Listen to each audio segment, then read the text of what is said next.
All right, it is now 12 o'clock. First of all, thank you to all my students for actually coming to class today. I'm really impressed with the turnout, and I only took a little bit of bribery, so that's great.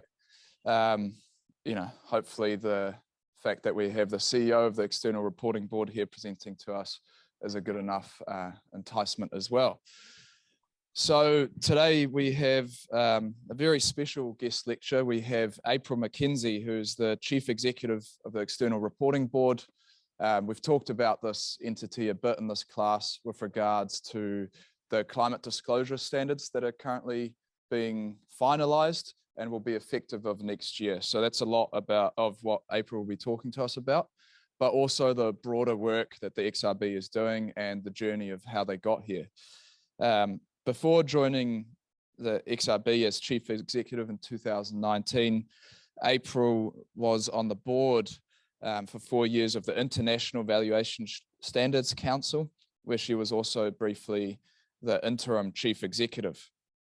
She was also the Global Head of Governance and Public Policy for Grant Thornton International. So April comes with a wealth of standard setting and reporting experience. So without any further ado, over to you, April. Thank you for coming. Tēnā koutou katoa. Kia ora, Sebastian. Hello, everyone. It's a terribly long time since I was a student, but it is some of my most favourite memories. I loved to go to university, and I gained a Master of Commerce degree from Auckland Uni some time ago, but I wish I'd gone on to do my PhD and learn more about finance and accounting. So perhaps that's why I went into standard setting instead. So the hard thing for me today is that I'm not with you in person, and I apologise for that. I wish I could have joined you, but just due to family circumstances, I couldn't make it up to Dunedin. But I am coming to you from the snowy realms of Lake Hawea. So I trust, being Otago students, some of you get up this way to TC or Cadrona, etc., and Wanaka every now and then. So you'll know where I am, or maybe you come in the summertime. Now, Sebastian, I'm going to give a go of sharing my screen, which unfortunately means I think you'll all disappear. Let me see if this is going to do it. If any online participants could please just turn your video off, that'd be great.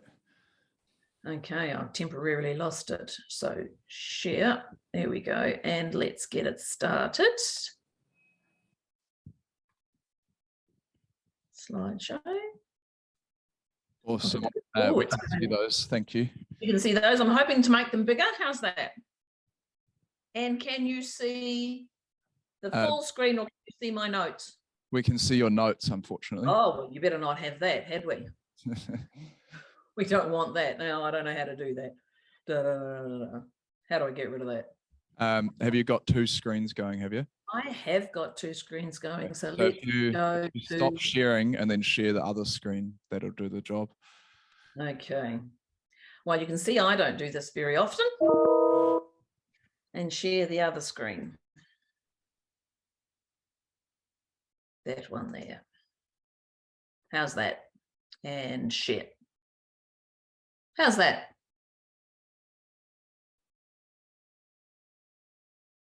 Is that going to work now? Yeah. And you can just see the beginning slide? That's correct. And can you see let's make sure we can get to the next one. Oh, doesn't want to go anywhere. Here we go. How are we going? How's that? Perfect. Thank you. Great. Well, let's see. It's a bit odd talking now to a blank screen, and I did enjoy actually seeing you in person. I hope that I can inspire you enough to interrupt, wave your hand at Sebastian and get him to ask the question, or people in chat, which again I can't see, but Sebastian, you just go ahead and interrupt me if there are questions as we go.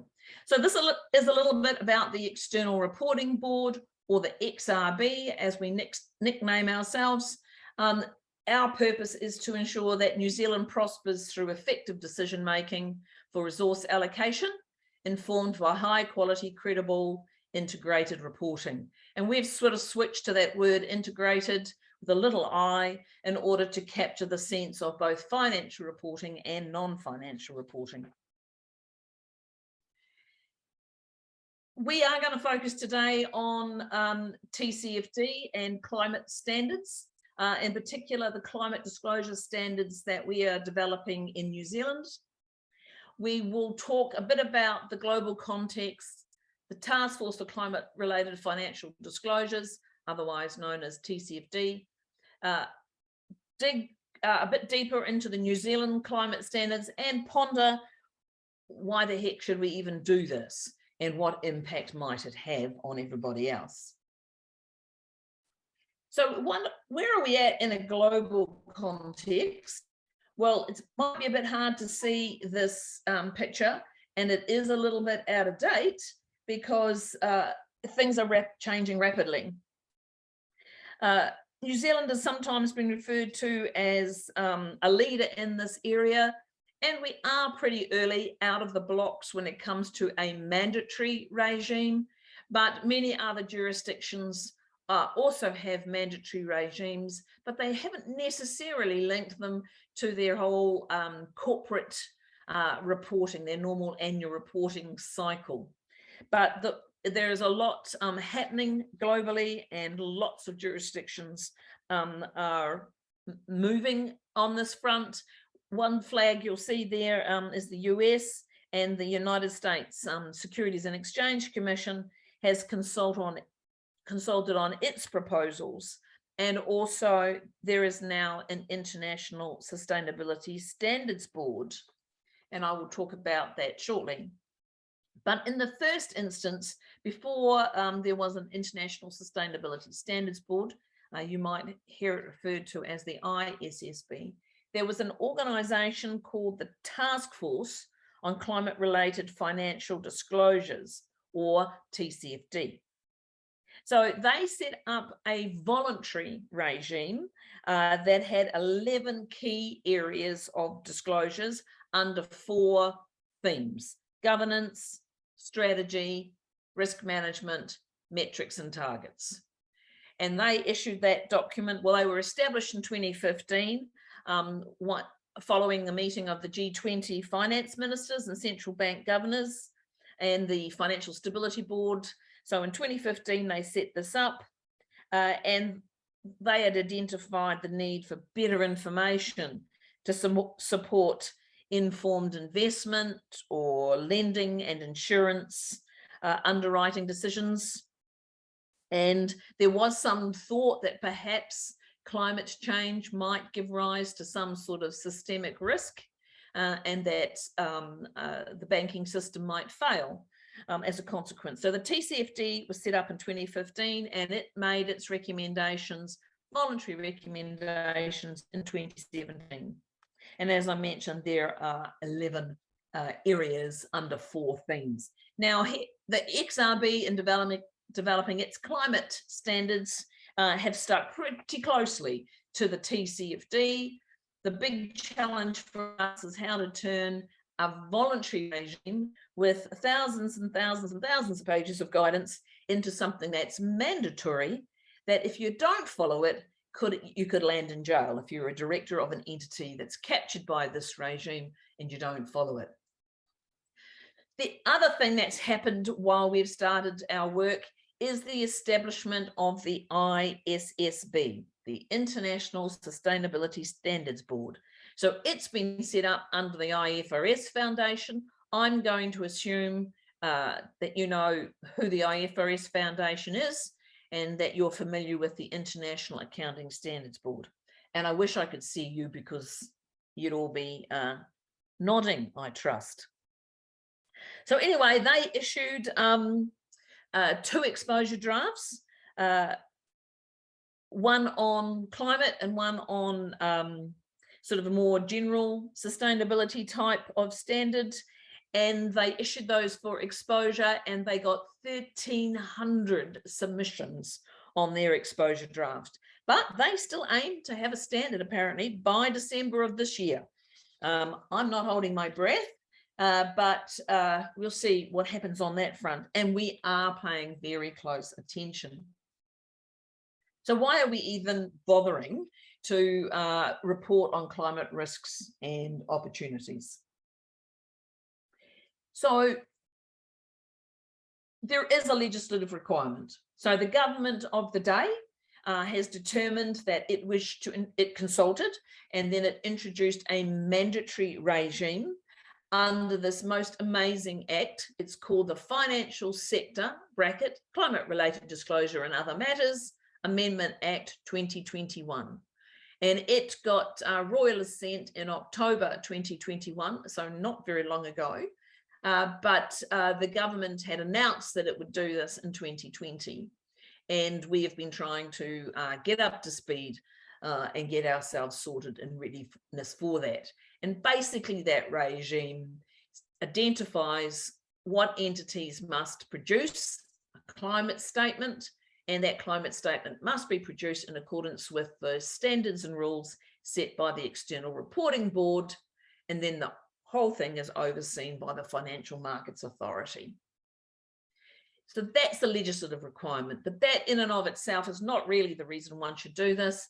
It's because the better the information, the better the decision making.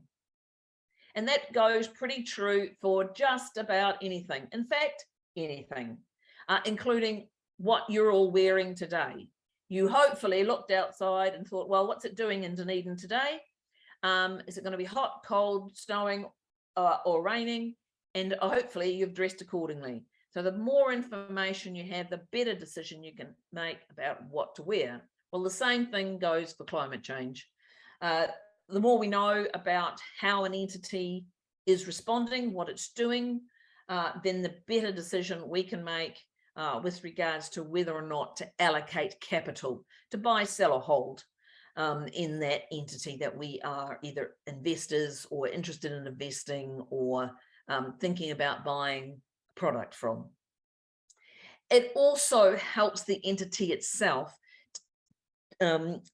develop a better strategy. It encourages entities to think about their strategic choices in the light of the risks and opportunities coming out of climate change, including how we transition to a low emissions future, which we are all going to be required to do because the New Zealand government has signed up to the Paris Agreement, or because as individuals we want to do anyway for a better planet.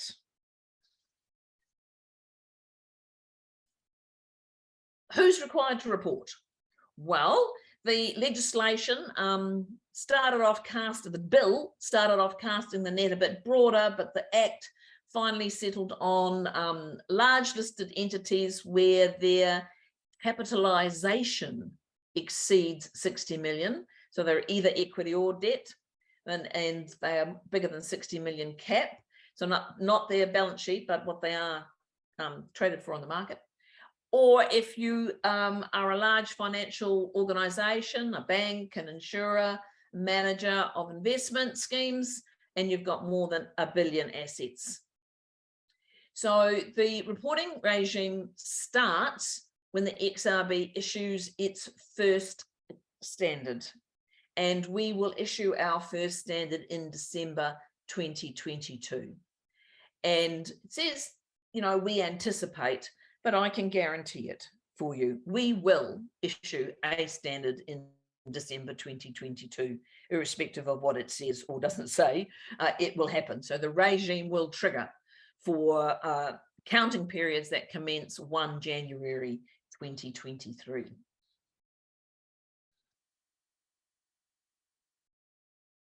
So climate standards, those are the documents issued by the XRB, are what's called secondary legislation. So they're legally binding on an entity that must comply with them. So they carry the weight of law. That said, there's always a chance, there's a small window before they go live that Parliament can reject them Because at the end of the day, the only people who can pass a law in New Zealand is Parliament. But they've delegated that power to us. They can't tell us what to put in the standard. They would either have to reject the whole thing, and which one we would then decide what to do with that. But it's never happened. Because we follow a very thorough due process, I hope it never would happen.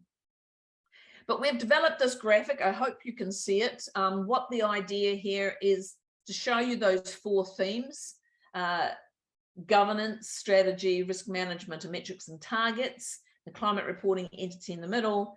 But the 3 standards that we have developed, we call them CS1, CS2, and CS3, have to be read as a whole, because all of those themes travel throughout those standards. So there are 3 standards that make up the climate-related disclosure framework. First one is CS1. This is where the main 4 disclosure areas are, and I'll keep repeating them: governance, strategy, risk management, metrics and targets. They all live in there. And it also identifies the scope of the mandatory assurance. So the mandatory assurance that is required over greenhouse gas emissions, the disclosures around greenhouse gas emissions. So that also falls within our mandate to develop the assurance standards, but the law requires that an entity get its GHG emission disclosures assured. So based on the feedback received over the last 2 consultation rounds, we have heard that the standards need to be acknowledged, that there is a lack of capability within the climate reporting entities. So everyone's in learn mode, lots of opportunities in the job front, if you want to go into climate reporting and sustainability reporting more broadly. And as a consequence of that lack of capability, we have developed CS2, which gives you first-time adoption rules. In other words, it sort of gives you little pieces of get out of jail free cards in order that you use those over the first 2 or 3 years while you're getting up to speed with your disclosures. And then there's CS3, which is a very important standard because it houses all the principles for disclosures and all the general requirements. And I'll cover a few of those in just a minute. So what's in CS1? CS1 tells us a bit about governance, strategy, risk management, metrics and targets. And excuse me, I'm going to sneeze. Sorry about that. So what's in CS1? Because that's the really, really, really meaty one. This is where the disclosure requirements are. Each section contains a disclosure objective, overarching disclosure requirements, and sub-disclosures. So it sort of drops down in tiers. You know, you'll get your objective, then you'll get some big ticket disclosure items, and then under that, there's a bit more explanation about what you have to do to meet that objective and those big ticket disclosure items. So the governance disclosure focuses on governance oversight. In other words, the board, if you have a board, the oversight of and management's assessment and management of the climate-related risks and opportunities. So in other words, how are you set up at your highest level to manage climate-related risks and opportunities? Note, it's risks and opportunities. It's not just about risks. We've made a few changes in response to the consultation, and we are just about to close on our final round of consultation before we finalise the standard. But so far, compared to the previous section on governance, we've tweaked a few words. We've gone a bit more generic in the term of governance body versus, say, board. Suits more types of climate reporting entities. we've been a bit more sort of generic in some of our wording. Then there's the strategy section. So the strategy disclosures are where climate risks and opportunities unique to each climate reporting entity are disclosed. That's also where your scenario analysis and current and anticipated impacts are disclosed, and the financial impacts of climate-related risks and opportunities.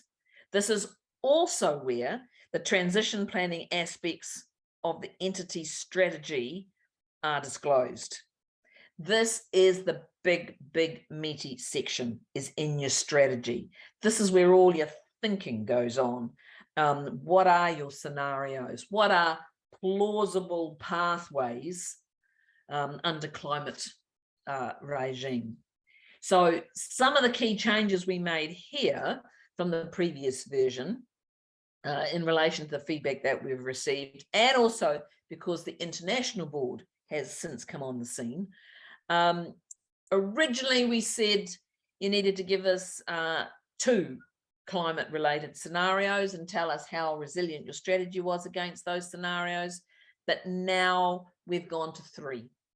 So the idea was to move away that 2, one was good and one was bad, because they're not good or bad, they're just different pathways that might unfold depending on how individuals, corporates and the government responds to climate change. So now we've gone to 3, increasing the upper bound temperature scenario from 2 degrees to 3 degrees to ensure that there's more challenging in the physical risk scenario. So those physical risks, things like flooding, fire, sea level getting more, the sea levels rising, or the sea becoming more acidic or hotter.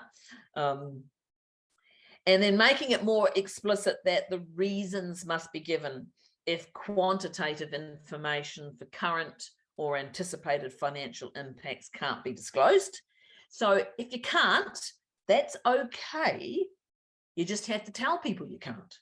We can't disclose this because we can't get the data, or we haven't had time, or we're still learning, or we've managed to do one thing, but we haven't, our plan is to do this next year. So the idea is to describe where your entity is at, so that those reading the report, those investors or potential investors, or maybe even customers and other stakeholders, can decide how they want to act and interact with your organization.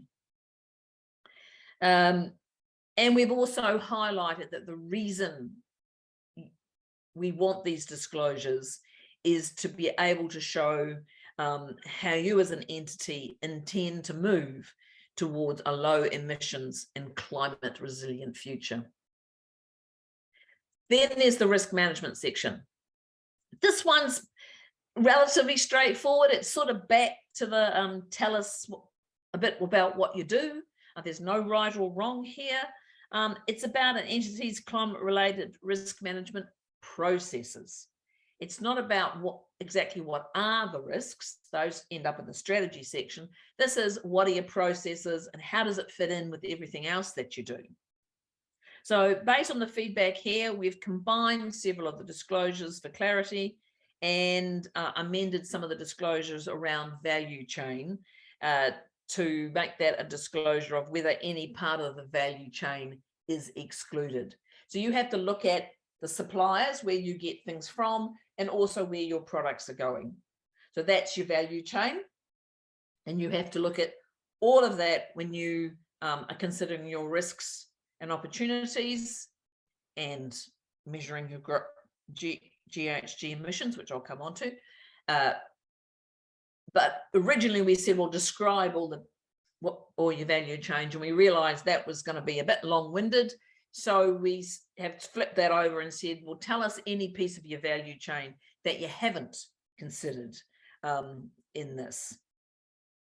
And then finally, the metrics and targets.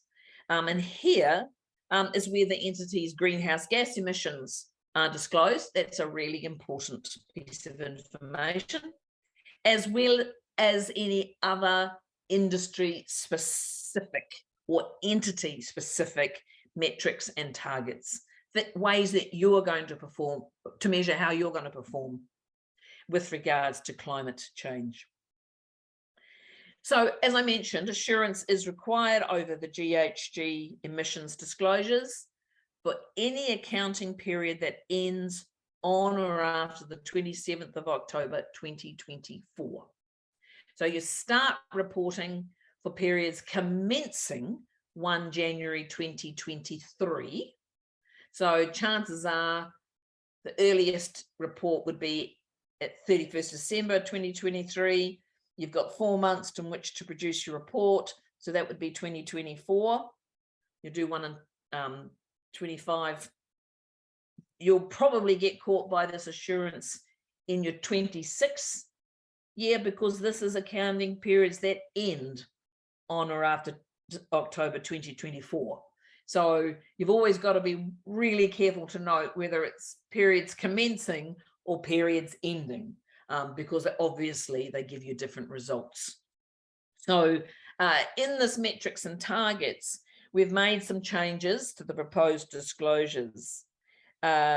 We have added a disclosure requiring for GHG emissions targets in relation to the use of offsets.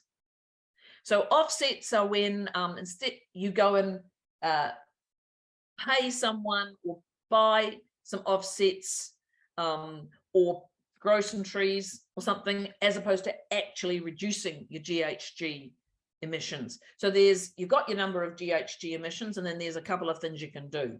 The idea to get to a low emissions economy is to reduce the amount of greenhouse gas emissions we produce. I'm probably telling you stuff you already know. So the idea is to get that number to go down. You've got 2 ways of doing it.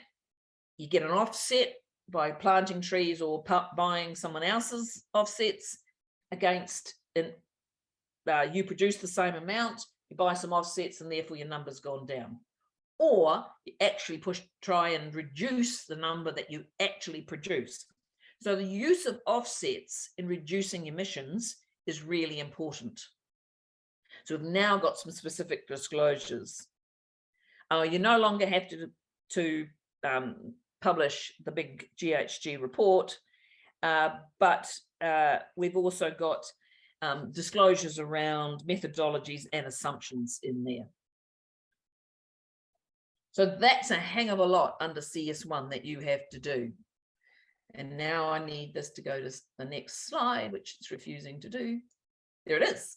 So the next slide is this one that I said is going to recognise the capability gaps in New Zealand and give people a little bit of half a dozen small get out of jail free cards while they do get used to the system and get ready for it. So we're proposing a 1-year exemption for current financial impacts, anticipated financial impacts, and transition plan aspects. So you don't have to do that. Those are quite complicated areas of disclosures. So we've said everyone should have an exemption, don't have to do it straight up. Under the metrics and targets, we are proposing a 1-year exemption for disclosing scope 3 GHG emissions. I'll explain a bit more about what they are. We heard very clearly this was necessary given where many entities are at in terms of preparing for this regime and getting their emissions measured. And the scope 3 ones are the harder ones to do versus scope 1 and scope 2. And finally, in relation to comparatives, we're proposing a 1- and 2-year exemption for comparatives and trend analysis. So that's pretty logical because people won't have numbers already existing going backwards. So that's 2. That's your little get out of jail free cards. And number 3 is the sort of thing that wraps it all up into all your general requirements for climate related disclosures. It talks about where you have to disclose it can either be in a standalone document or in another document, such as an annual report and requirements for cross references. It talks about reporting entity and reporting period, and your reporting period should be the same as your financial statements reporting period. Talks a bit about what the value chain is and the sorts of things you need to think about there. Talks about the big topic of materiality. And we say there that information is material if omitting, misstating, or obscuring it could reasonably be expected to influence decisions that primary users make on the basis of their assessment of an entity's enterprise value. So information could be material even if it's tiny, even if it's really small, because if knowing that a number is 0 impacts the decisions that a user might make about whether to buy, sell, or hold, for example, that would make that information material. So it's quite a hard thing in this area. Bit easier in financial statements where we're used to it, and it's more about the numbers, not only about the numbers, but more about the numbers. Here, it's much more about the words and the story you're telling. And so therefore it's quite hard, materiality, and I'll speak a little bit more about that in a minute. We talk here about comparative information and the really important thing about methodologies, assumptions, and estimation uncertainty, of which there is truckloads of estimation uncertainty in climate, especially in your GHG numbers, especially in your scope 3. So here's a little bit more about materiality. I've already mentioned some of this actually on the last slide. So material information could include, but is not limited to, information about an entity's impact on the climate if those impacts could reasonably be expected to affect the entity's enterprise value. And that's where you get that idea of your GHG numbers. Sebastian, there's someone popped up on chat. I don't know if it's a question. No, it's not, but I do have a question. You're good. Interrupt me. I need a break. Yeah, great. You're doing great so far. Thank you. I was wondering around the materiality when reading the standards. It seems to read in a way that if an entity deems something immaterial, it does not have to disclose it. So, taking that to its extreme case, if an entity decided that none of the client risks or opportunities are material to its enterprise value, could they just not disclose, a whole bunch of the information you're asking for, or, even ignore the whole thing? They couldn't ignore the whole thing, but yes, in theory they could. But it would be like standing up on top of a mountain saying, look at me, look at me, look at me. So it would be unwise, shall we say, of an entity to say, oh, it's completely immaterial, without at least saying, we fall into this regime. We are an entity that is people-based. Our people work from home, so they don't commute. We're all computer-based. The only greenhouse gas emissions we have is scope 2, which would be electricity. And it's minuscule. But you'd want to say that because that's the material disclosure. I'm pretty cool, I'm completely relaxed if they deem everything else to be immaterial. But the fact that they deem it to be immaterial is material. Does that make sense? Yeah, thank you. So they'd have to have one sentence at least that said, it's material that we've deemed it immaterial. And this is why we've deemed it immaterial, because we are the only thing I can think of is some sort of entity that's got to have 60 million worth of enterprise value. So it's got to have, maybe it's some sort of IT firm, and they've got scope 2 because they're only on computers. There might be a bit more than that, but so yeah, they could deem it all immaterial, but that in itself would require a disclosure. Yeah, I guess this is a nice follow-on question from the chat from when he asked, do firms need to follow IFRS Statement 2 that requires disclosure if stakeholders or shareholders think the information is material? And I think that's a great point. Why does the entity decide what's material? I thought these were sort of a minimum. Well, the entity decides what's material even in the financial statements, but even under this one, what you have to do as the entity is look at it through the eyes of the user. So, but because it's the entities doing the preparing, they're the one who has to make the judgment call. Materiality is, as you see there on the slide, it's information if omitting, misstating, or obscuring it will influence the user. But it's because it's the entity that holds the pen, at the end of the day, the entity decides, if you know what I mean, because it's not the preparer, the user isn't holding the pen on the report. Now, one of the key things there, of course, that happens in financial statements is that 9 times out of 10, it's audited. And the auditor comes along and goes, oh, don't you think this is material? I think users would want to know this as a check on the board and management. In the first instance here, it's only the GHG emissions that are going to be assured.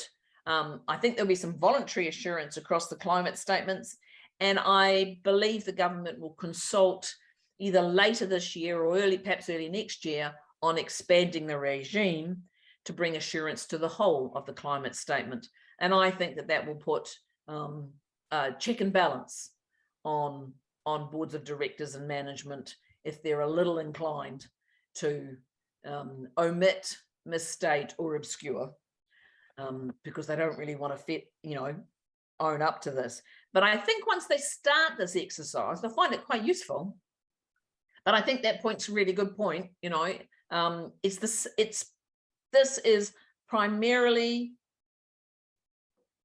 This is the same in principle, this materiality, as financial statement materiality. It's just a bit harder because there's not some nice common numbers, and we haven't been doing it for 60, 80, 100 years. And also because so much of this is qualitative as opposed to quantitative. So it's much more words than numbers.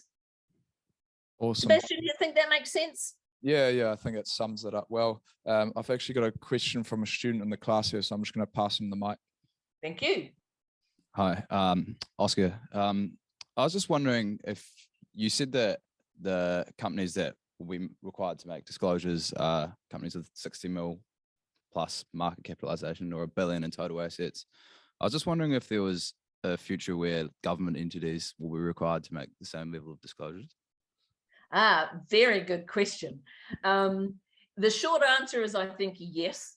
There's already quite a lot of pressure on them.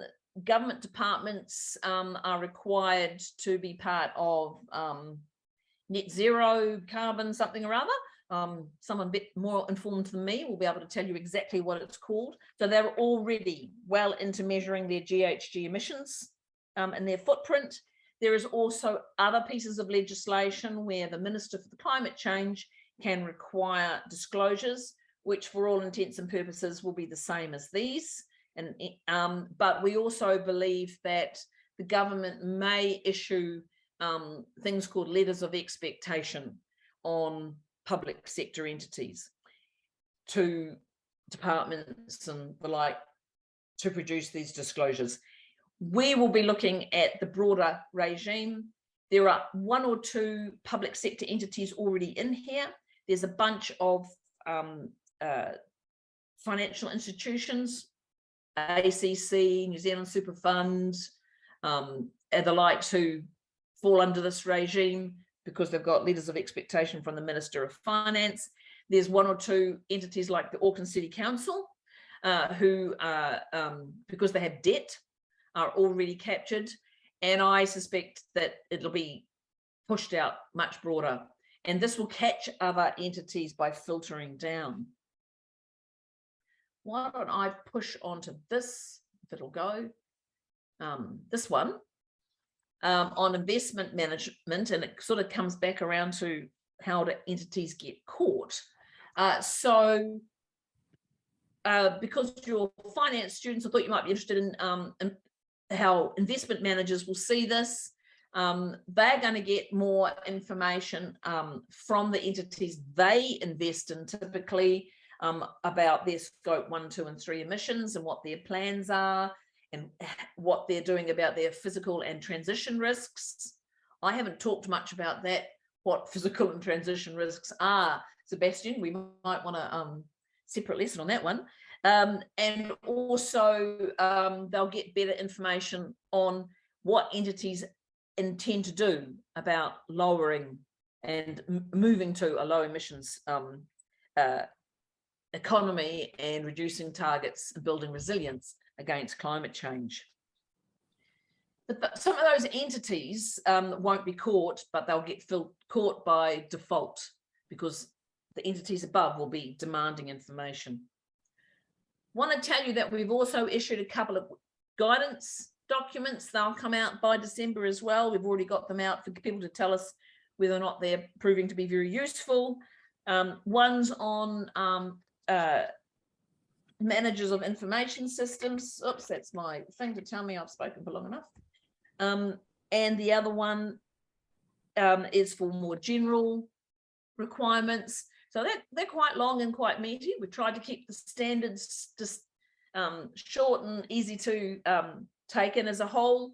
And if you want to know more or an entity is unsure, then it should burrow into the guidance and dip in and out of the guidance, whereas the standard should be sort of read as a whole. So do we think it's going to make any difference? Well, I think it absolutely will, because you need to think about transition risks and opportunities. What rules and laws is the government putting in place, e.g. subsidies for electric vehicles? The UK government said, you know, no more new fossil fueled cars and things by the 2025. I can't remember the year, but they've made a rule like that. For example, there's going to be increasing liability for not doing things and not getting yourselves sorted. There's a whole lot of physical risks and opportunities, and haven't we experienced that already? We've seen it up Nelson Way and through Dunedin and Christchurch. Intense rain and flooding, increased risks of wildfire, extended periods of drought, which they tell me is the thing that would impact New Zealand the most, longer growing seasons, and accelerating biodiversity loss. And biodiversity loss is really important. If we lose bees, then a whole lot of our plants aren't going to grow. So just thinking about these things will bring about behavioural change, we believe. I certainly know from my own personal life, spending 2 years considering this topic now, how now I think differently. So I know it's very impactful. And we are hearing from boards of directors that by increasing their understanding of these risks and opportunities and the hazards that are around them as a result of climate change is really making them see whether or not they're resilient, their strategy is resilient. It will also encourage climate action because people will be looking at their value chains and thinking about what their scope 1 emissions are, those direct emissions, what you exactly do. You know, you've got a company truck, how much fossil fuel it uses, how much is it emitting in your own factories. Your scope 2s, on the face, it's mainly electricity. Those are your indirects, purchased electricity, etc., and heating. And then 3, your indirect ones. Those are the big ones. And they're also a bit harder to measure, but they are the big ones. And they also include something called financed emissions. So in other words, that's the emissions. If you're a bank and you've lent to the corner dairy, well, it's how much is that corner dairy emitting and its value chain. So you can see how all the tentacles go into figuring out what we're doing about emissions. Now you can add them sort of up inside an entity, your scope 1, 2, and 3, but you can't add a whole bunch of entities together to say, well, this is the overall emissions, because your scope 1 is somebody else's scope 3, somebody else's scope, your scope 3 is somebody else's scope 1 and 2. So you can do it inside your own entity, but which is really important because you can then do something about it. You've also got transition plans. That's about, well, now you know how resilient you are under those various pathways, scenario pathways. What are you going to do about it? And the expectation is that you will disclose what you intend to do about it, and people will hold you accountable for how you do and do not progress and how transparent you are about that journey. This one I think I can skip. If you're a bank, obviously you've got to run around going to your petrol station you've lent and your hire emitter that you've lent to and ask them for information, because you need your scope 3 and you need your financed emissions. So before I finish up, look, you'll find lots more information on the XRB website, etc. I have given you a huge amount of information here to cope with and take on board. You know, so I hope that is of interest and use to you.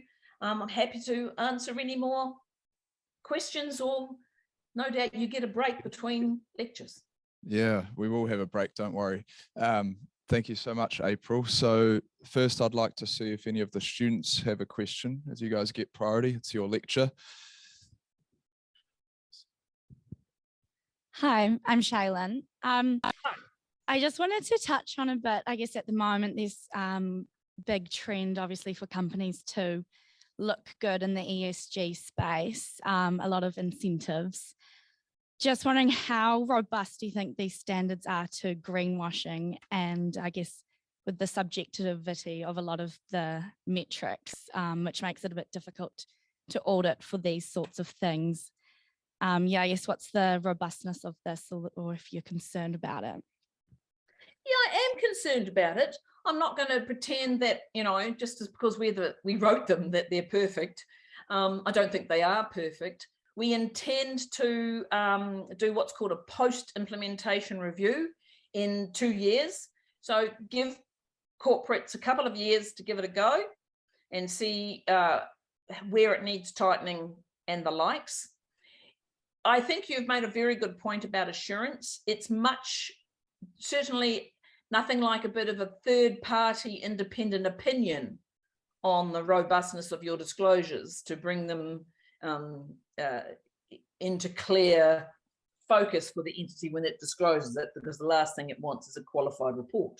So I think I'm pleased that the government is considering, and it's going to at least consult on, making the whole of the climate statement subject to assurance. I think that'll be a step in the right direction.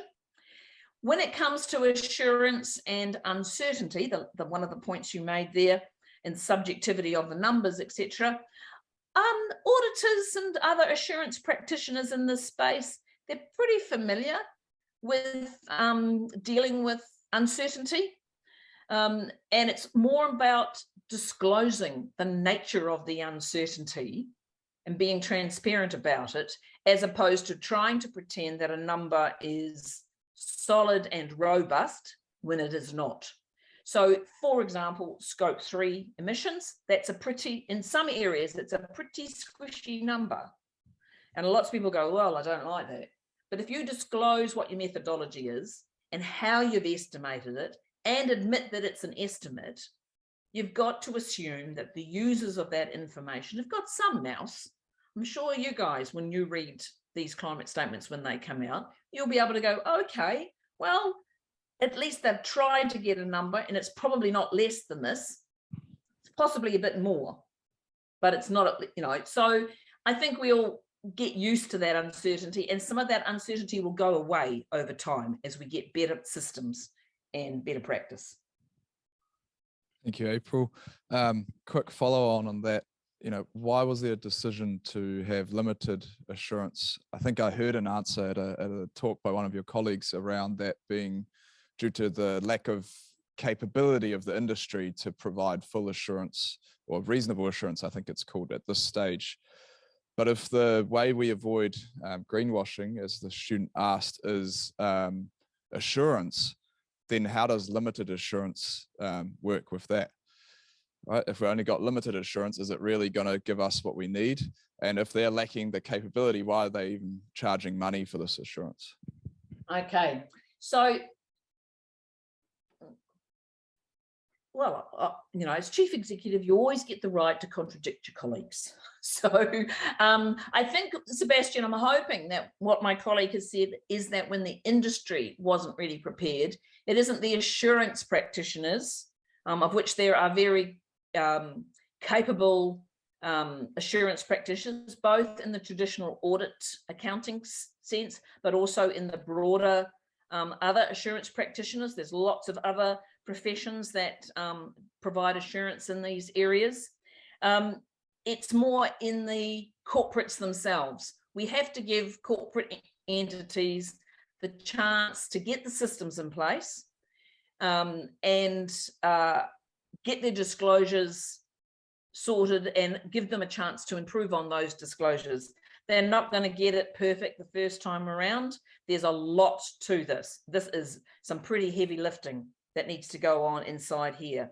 So we don't, as the External Reporting Board, we believe that it's better to have a couple of years leeway on the provision of assurance, but knowing that entities know they have to improve to get there, because otherwise what you would do is these reports would be issued that many of them would then be immediately qualified if they were fully assured, and those masses of qualified audit reports will completely undermine the whole system. So the idea is to let people get a bit of a small runway before you get lift off and start assuring these things. Look, we're going to always get some cowboys and some greenwashing. We get that now, even in financial statements, which we've been doing 100 years. So it's not to excuse it and say it's okay. It's not. But certainly the idea being that we want to give the corporate reporting entity the chance to get some systems in place and get a bit of practice and go, okay, well, we couldn't quite get that number sorted, but we'll get the system improved next year. They've only got about 2 years with the leeway, which is not long. Cool, thank you. And it starts off as limited and then it'll move to reasonable, I suspect. Yeah, any more questions from students? Otherwise, there are some in the chat that I could go to. Okay, one of the questions in the chat asked, what if a company's market cap dropped below $60 million next year? Would they then no longer have to report? I think the answer is yes, they no longer have to report. There's a special section in the legislation that describes what you have to do bouncing in and out. So we would hope that corporates that are right on that 60 million border have the wherewithal to realise that if they drop to 59, they'd be stupid, putting it politely, to suddenly decide, well, I'm not going to disclose. Because one would hope that their expectation is that they'll get their market cap back above 60. So if they're sensible, they'll just carry on disclosing. But there are both clauses in the legislation and clauses inside our standards that allow for you to pop in and out of the regime. Yep. Students, anyone? No. Okay. Maybe one more question from online, and I'm sorry we can't answer all the questions. I mean, I've got another 20 or 30 myself I'd love to ask, but I'd recommend anyone to read the draft standards and then make a submission where you can also have questions or attend one of the many XRB webinars. So our last question for you today, April, which was on my mind as well, was what was the decision making around defining the primary users the way that they have been? I think the definition is investors, lenders, and insurers. As one could argue that the primary users of this information would go much further, maybe to customers and other stakeholders when deciding how to interact with these companies beyond a purely financial relationship. Really good question. There's definitely increasing demand for information from a much broader range of stakeholders. The External Reporting Board has that firmly on its radar. But in the first instance, there's an urgent need around for New Zealand and the world to move to a low emissions economy, that we need to get the capital in the right places. So this, in the first instance, is primarily about capital allocation. It's about getting information about how resilient entities are to climate change, how they're managing risks and opportunities, what they're doing about reducing their greenhouse gas emissions, and whether, therefore, those are entities which one should invest in or not, whether you buy, sell, or hold.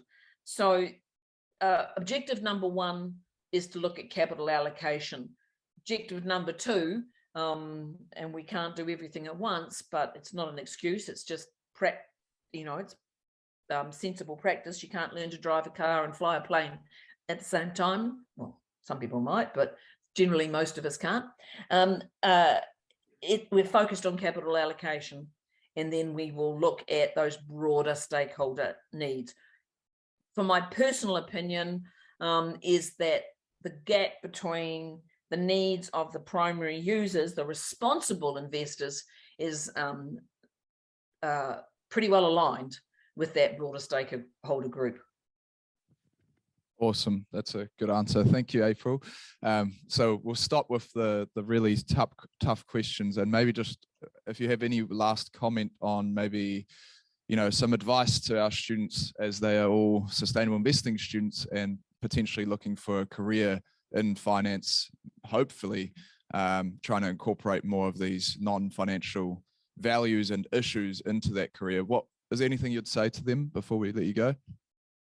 Well, other than well done, and how clever are all of you, because I think this is a field which is going to need lots of input, lots of knowledge coming to the table. So certainly this is the way of the future: responsible investing, sustainability in its broadest sense. How do we put nature, how do we live within planetary boundaries, and how do we bring together short-term focus on dollar return and longer-term focus on nature, the environment, water quality, how do we bring those together? So I am encouraged by seeing a group of young people recognizing that as a field for your careers. So well done, and keep at it. If you don't find another job out there, standard setting I have found to be quite a fruitful career. I can write the law, so that's fun. Thanks, Sebastian. Thank you so much, April. Please all join me in thanking April. Awesome, and we'll let you get back to Hawea snow, and I'll see you in Auckland soon. Thank you, April. Cheers. Bye.